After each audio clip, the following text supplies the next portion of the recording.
siang sadayana, puji sareng syukur urang sanggakeun ka Gusti Anu Maha Agung. Dina dinten ieu teh urang sadaya tiasa ngariung sasarengan dina acara ieu.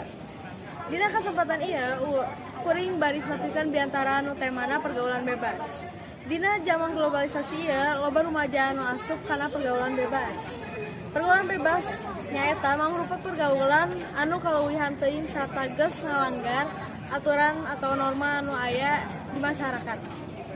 Pergaulan bebas ieu contohna rumaja mabok, ngagunakeun narkoba, ngaroko, balap liar, sareng hamil di luar nikah. Faktor-faktor anu menyebabkan pergaulan bebas bisa lumangsung alatan pengaruh babaturan anu teu kade kalakuannya.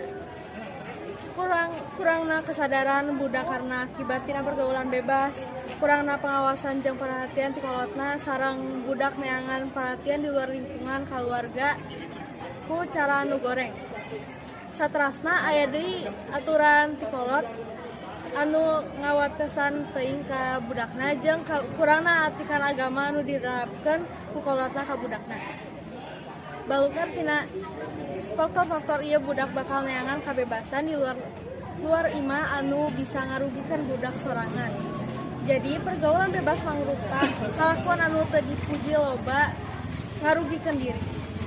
Kumargi kitu urang kedah ngajauhan lampah-lampah ieu sareng ngalenyepan ilmu agama supados henteu kajebak sareng kaduhung dina tungtungna.